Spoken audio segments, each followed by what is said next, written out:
Boker Tov, good morning on this fine Sunday morning as we're getting also closer to Pesach, the Passover.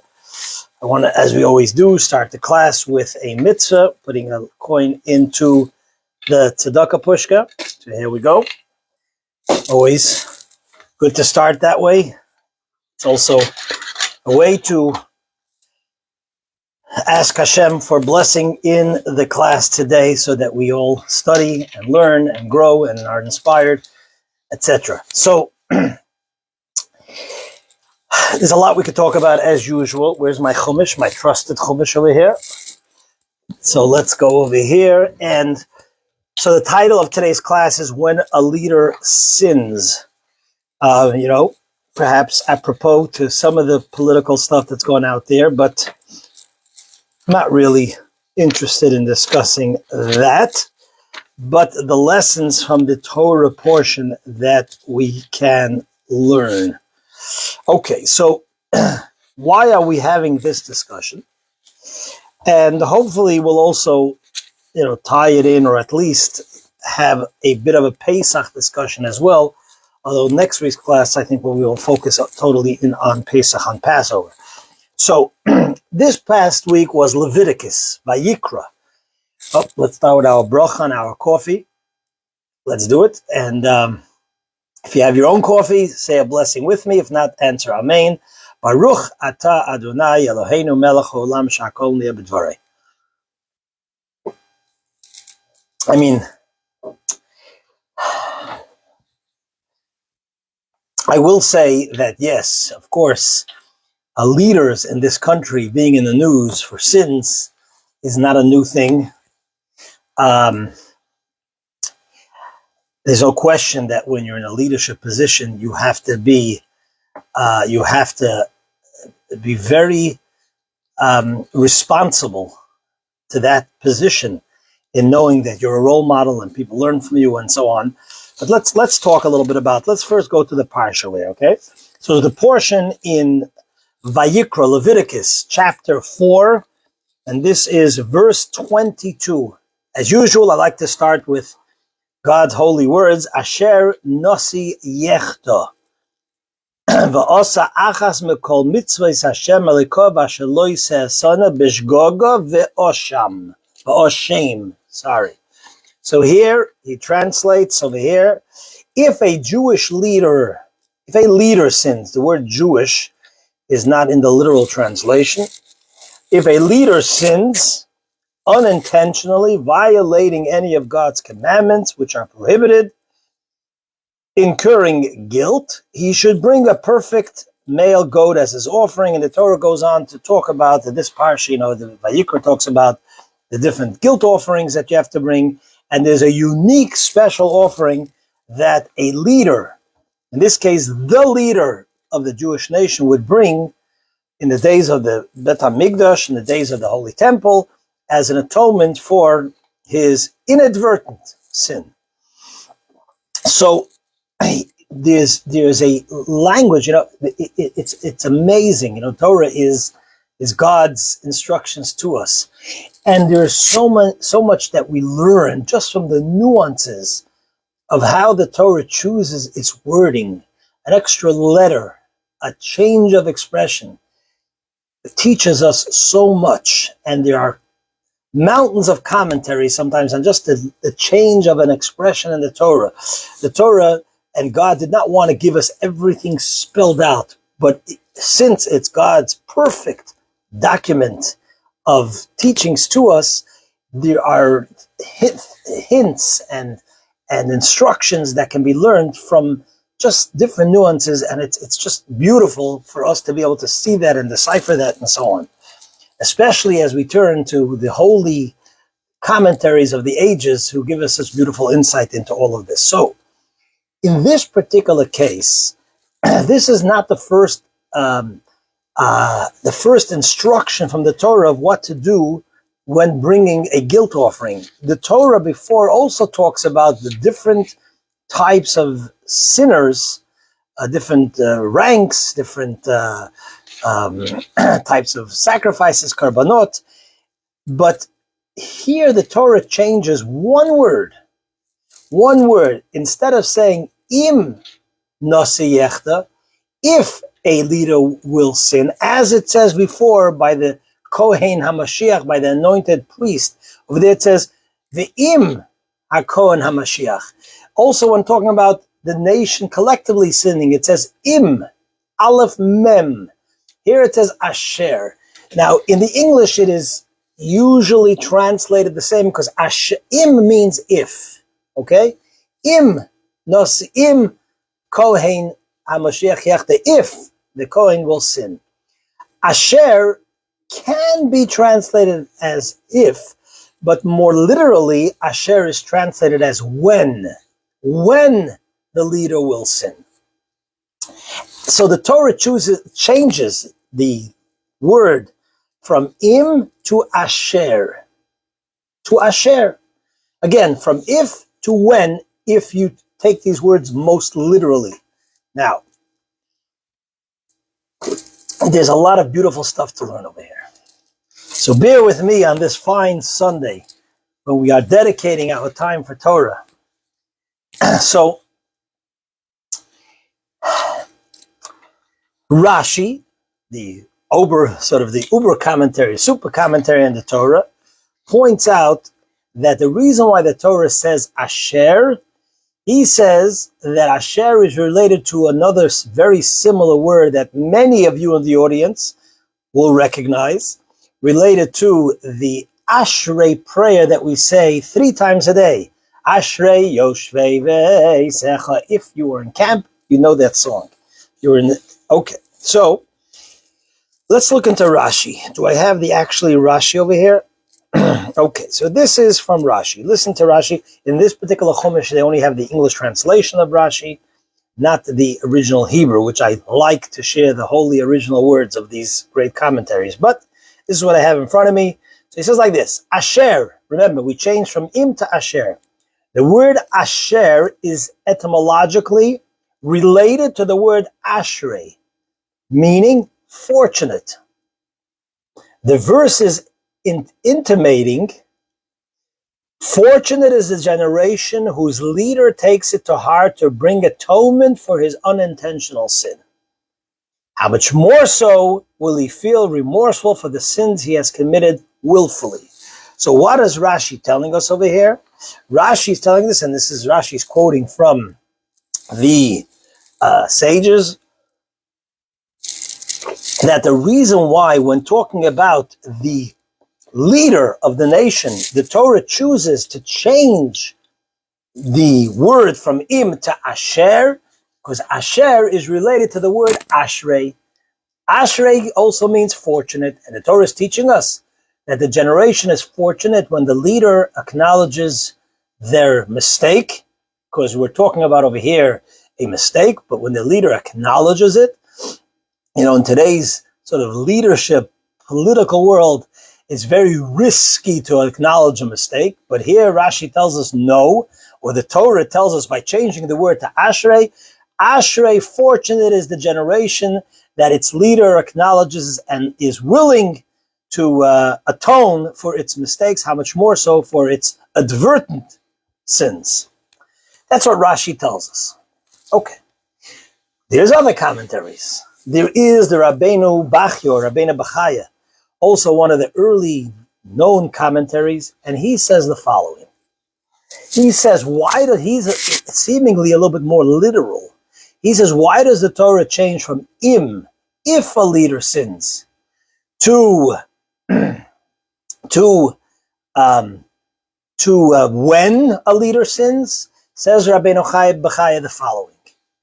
Rabbeinu Bachaya says the reason why it says when is because it's almost a certainty that a leader will sin. And the Torah doesn't change us from if to when, as if to say when a leader will sin, the leader will definitely sin. And he says why? Because being in the position of leadership, it lends itself. It's more natural to have arrogance. And when you have arrogance, the chances of sinning are far greater. I mean, these are all very sort of insightful messages for somebody to be careful. And the Rabbeinu Bachai says, therefore, the Torah is not just trying to, bash the leader. It's easy. Everybody likes to bash the leader. The Torah is trying to send a message to the leader. Therefore, be more careful in your position to remain humble so that you don't come to sin, even inadvertently.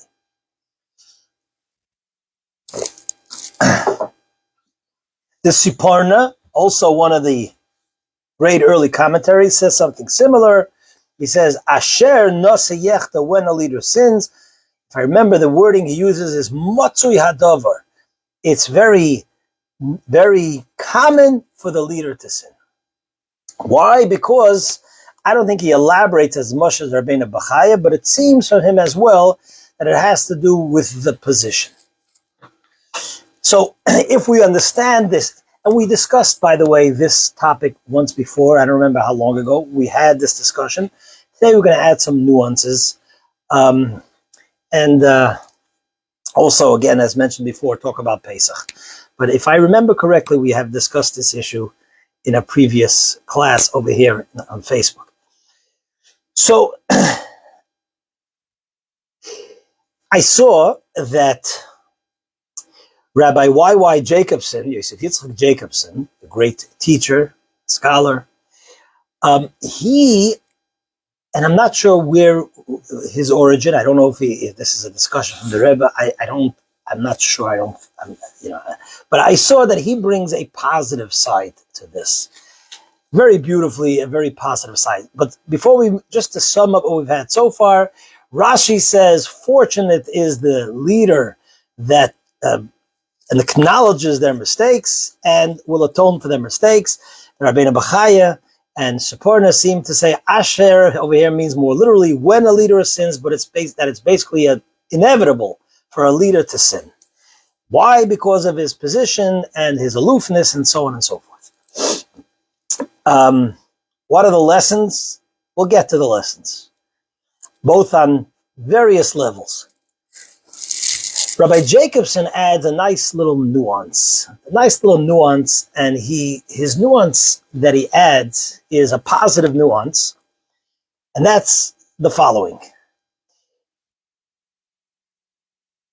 With a bit of an introduction, our sages tell us that there are four people, Arba, I'll say the Hebrew, Arba meisu be'ityoy shel nachash. There are four people who died because of the sin of the nachash, because of the influence and the venom of the primordial snake. It was the sin of the forbidden fruit, which happened in Genesis. There are four people who died because of that. Meaning, we all died. If you read the story in the Bible, death came upon this world because Adam and Eve ate from the forbidden fruit.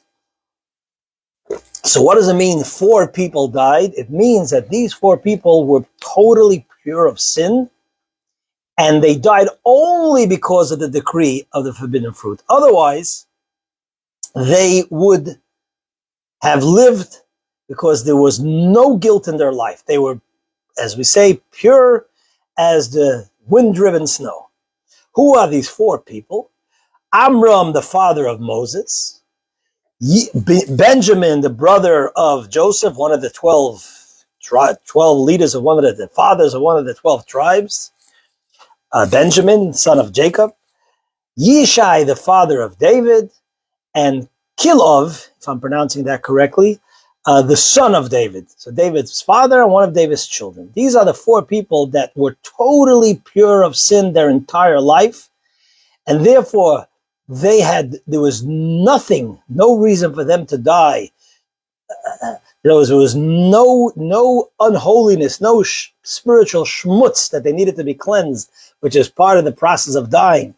Other than the fact that God decreed after the sin of the forbidden fruit, man cannot live forever. So that is the statement of our sages.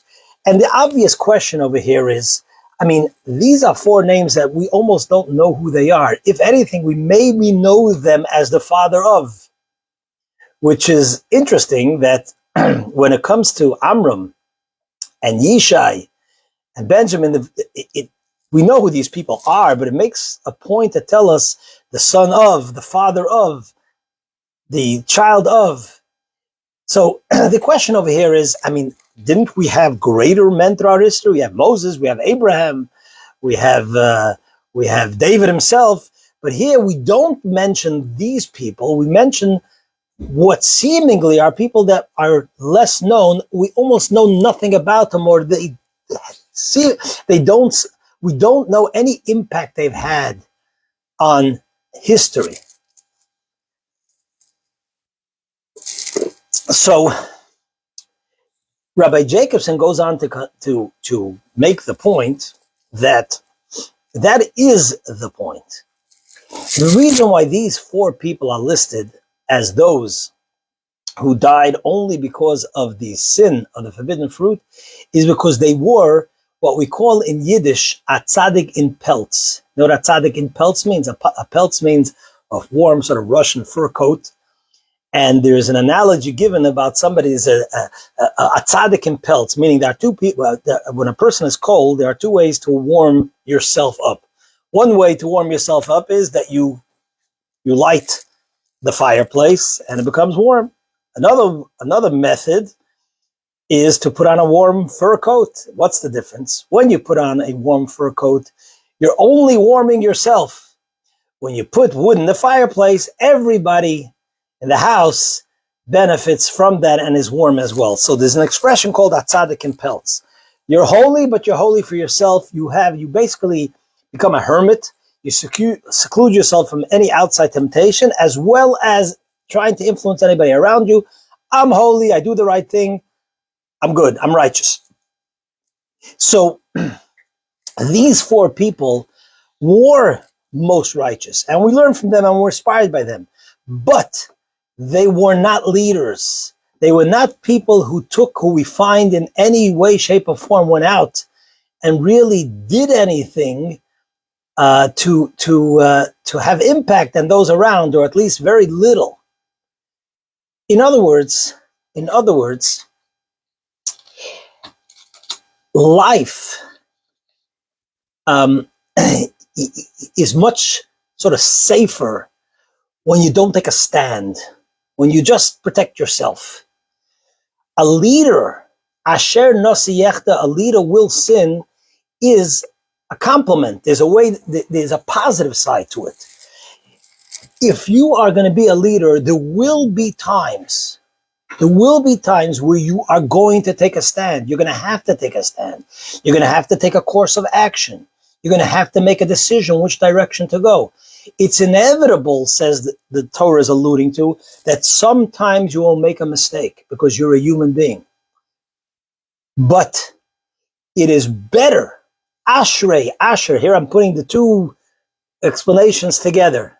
This is sort of my own input over here. There is a ashrei, there's a fortunate element and a necessary element and a complementary element, a complement element to the leader, that he takes a stand. He shows leadership. He takes action. He doesn't just say, okay, I'm just going to protect myself. And by doing so, says the Torah, yes, it's inevitable that you will sometimes make a mistake, but nevertheless, ashrei, fortunate. We put the asher and the ashrei together.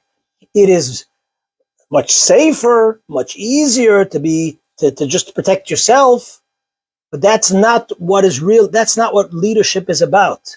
That's not what your journey into this world is all about. If that was what it's all about, God would not have sent us down here. Your soul in heaven is far more protected. We come down here in this world on a greater scale. We're talking about leaders, but on a more sort of macrocosmic level, we are all leaders. We're leaders to those around us. We're leaders to our family. And you have to go ahead and take action. You have to take a stand. You have to decide on a course of action.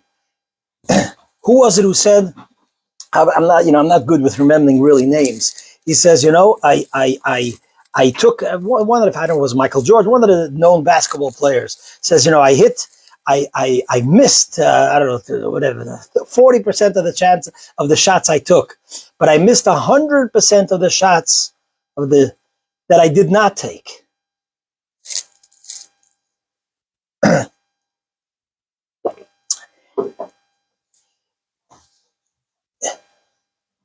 think it was Rabbi Steinsaltz, the famous Rabbi Steinsaltz, who was asked if he regrets, what about his life? It's a question that people are asked from time to time. Do you have any regrets?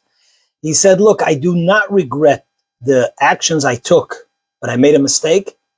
I regret those things that I did not take action for fear of making a mistake. Asher nasi yechta, a leader will make a mistake. But Ashrei, fortunate is it to be a leader, because that is what it's about. I mean, this is such an important lesson in today's day and age in general. People decide to get married. Our generation got married at age 22, 23. Now the average of people getting married, if at all, because it in general has declined, maybe 31, 32, because if I get married, I will make mistakes. My spouse will complain. I didn't take out the garbage and wash the dishes. I said this, I didn't do that. What do I need it for? I'll live life. I could keep my house messy. I could be by myself. I will not get any critique. But I need to have children. And children are, I can't sleep by night. I can't sleep by day. I say something wrong. I slam the door. I might have, then I'll be accused of abusing them for the rest of my life. The reason why this is because my parents did do this. I'm safer just living life by myself without sort of taking a stand, doing something, taking responsibility. Asher nasi yechta and ashrei. You are fortunate and you're called upon. The beginning of this week's parsha is Vayikra, and God called. Rabbi Jonathan Sachs interprets this. It says Vayikra Moshe, God called to Moshe, but there's a call to every single one of us are being called upon from God Almighty and saying, you have a unique purpose that you have to go ahead and do something. You might sometimes get it wrong. You might get it wrong. To sit around and just play it safe is so selfish and self-centered. That's not going to make you or the world or your responsibility, your talents, your gifts. It won't activate it and make your world a better world. Fulfill your mission, fulfill your purpose, fulfill the beautiful gifts that God has given you, emotionally, intellectual gifts, monetary gifts, whatever it might be, material gifts.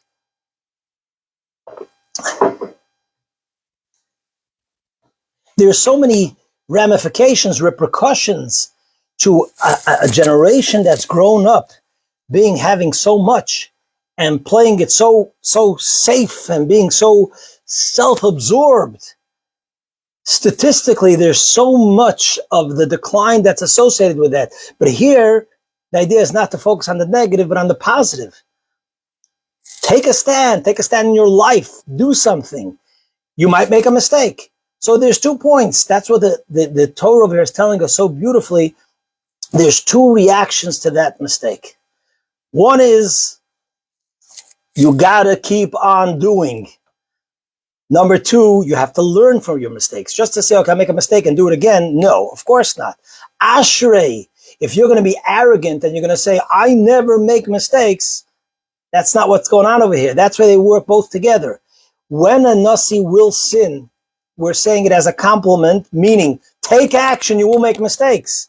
But it's only healthy if it works hand in hand with the other explanation, which is Ashrei, fortunate is it when you recognize your mistakes, you atone for your mistakes, and you learn from your mistakes, and you improve. When you have those 2 working together, that's when it's healthy and it's complementary.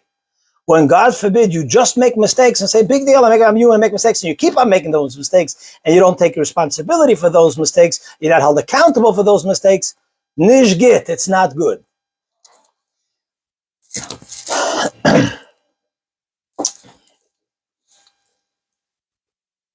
Pesach is coming up.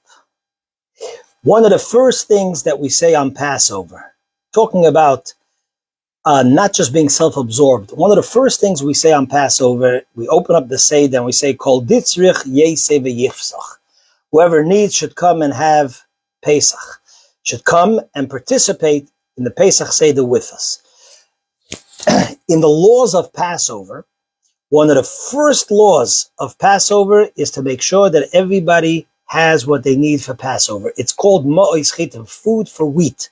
Most literally, that means wheat for matzah. But in the more general expression, it means to make sure those who are less fortunate are able to enjoy the holiday in the best way possible. So more specifically, I want to say that talking about now taking a stand, taking action, not just being sort of self-absorbed, not just protecting yourself and so on, but looking out for somebody else is even more of a mitzvah and a noble, important action now as we approach Passover.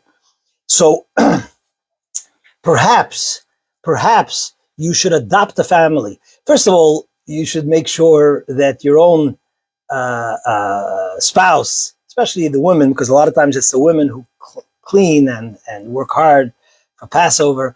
I mean, I saw a sort of a cute story by one of, again, as I say, I don't remember, I'm not good with remembering names. It was one holy rabbi who came to the synagogue, and he saw all these young married men sitting and studying Torah very fervently, and it was not long before Passover. He understood that it's not so simple that they're just so learning so diligently, but the learning itself was, as in theme of today's discussion, was a little bit self-absorbed. It was an excuse to get away from the home. You know, I saw one of these WhatsApp posts that during COVID there was lockdowns throughout the world, and men lamented the fact that it used to be that they would leave the home for mincha and for Myra for evening prayers, like for an hour, exactly at the time, or an hour and a half during the time when it's bedtime for the kids, and the wives needed help with the bedtime. But during COVID, when everybody prayed at home because the synagogues were shut down, they saw that the entire prayer takes 5-10 minutes. And all of a sudden, the men could not anymore use the excuse that they got to get out of the house for an hour and a half to go pray, because it's become revealed that it only takes 10 minutes to do the prayers, or 15 minutes, or whatever it is. So that's somewhat on the lighter side. On the more serious side, there's usually classes between Mincha and Ma'ariv and so on. Regardless, you have to, for sure, take your spouse, your wife, into his hard work into account. But getting back to our story, so this great rabbi walks into the synagogue. He sees all these men learning fervently, but he sensed that this was a little bit more of a self-absorbed type learning, an excuse to get away from their wives and helping them for all the hard work of getting rid of all the leavened bread and the hummus throughout the house for Pesach. So he banged on the table and he said, I have a list of many, many widows who need help in their homes and preparing for Passover. Who is ready to come help? Now, these scholars who know what kind of an amazing mitzvah it is to help a widow, so they all raised their hands. They all do such a mitzvah. So the rabbi said, "Fantastic! I'll give you each a name, and you'll go and you'll help out in this home." And so he hands them each a note. And to their surprise, when they open the note, they see their own home, their wife's name, and their address, and they understood the message the rabbi was giving to them, that thank God their wives are not widows, but you were so quick to respond, I'm ready to close the Talmud and go help a widow, but you're forgetting about your own family. So that's on the one hand, very important as we prepare for Passover, not to forget that you're needed, we're all needed in one way or another to assist. But I will also want to say, on the other hand, that perhaps, there is always been charitable funds that you could donate to help families in need so that they could have and celebrate Passover. But I want to make another additional practical suggestion, talking about stepping up to the plate, that maybe each one of you listening over here today that can, and you're able to maybe, whether it's monetary or maybe even emotionally or whatever it is, to think about maybe even one or two families that you adopt to look after them for Passover. May it be whether it's financially, maybe the kids needs new suits for the holiday, maybe the parents can't afford maybe a cleaning lady to help out a little bit around the home on Passover, or whatever the needs might be. They simply are struggling to put food on the table, which here at Chabad we help with, but maybe you want to adopt a certain family. Which is sometimes only you have noticed, and as you've noticed, maybe the person is embarrassed to come to the rabbi or to other members of the community, and you are able to make sure that they have a proper Passover.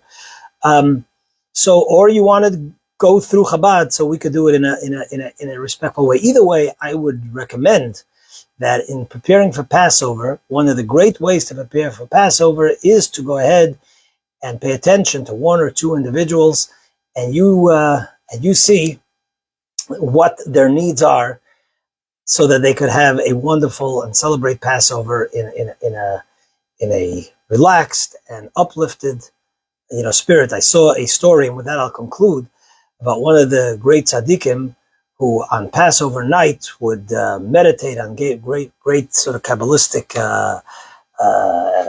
mystical secrets of the Seder, and he would sort of rise through the heavenly levels as he was celebrating the Seder. But after the Seder, he said to his students that my colleague, so and so, I could see as I'm traveling in the heavenly levels that he actually was far ahead of me.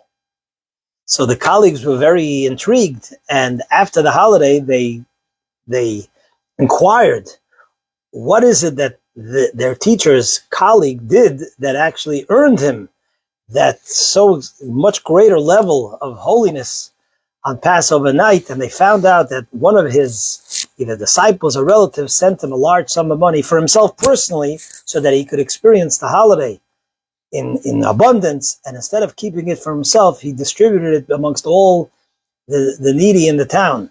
And then they understood what their teacher was telling him, that despite their own teacher's great knowledge and meditative and Kabbalistic meditation and holiness, this fellow, this colleague of their teacher, who did such a beautiful act of helping others, was able to achieve far greater spiritual heights. So may we all have a wonderful holiday, a wonderful Pesach as we're getting ready for Pesach. Let's take a stand. Let's take a stand in life. Let's do what needs to be done. Even though, yes, we're not perfect. We might make mistakes, but that is Ashrei. That is what we are fortunate when we move forward. And let's help those around us for Pesach. When you do so, there's no question that your own, both spiritually and emotional satisfaction of helping others in their needs for Pesach will bring you to much loftier heights. I mean, just in simple terms, I want to just sum it up, because this is perhaps the most important part of this class. You're welcome to, via either through myself or other rabbis, anonymously participate so that we could distribute money to those in need. You're welcome to do so. We'll be glad to partner with you, or you're welcome to do so directly to somebody who you see has a need, whether it's a material need, emotional need, spiritual need, in order to celebrate the holiday in a true manner of freedom, because that's what Passover is, experiencing both our collective national freedom of God taking us out of Egypt, giving us the Torah, and also one's personal freedom. And when you're under duress, whatever way it comes, under stress and duress, it's hard to experience Pesach in that manner. So thank you for listening. Let's together be a force for good. A little bit of light dispels lots of darkness. Let's be a force for good. Everybody, thank you for listening. Share these words of Torah. Have a fantastic week.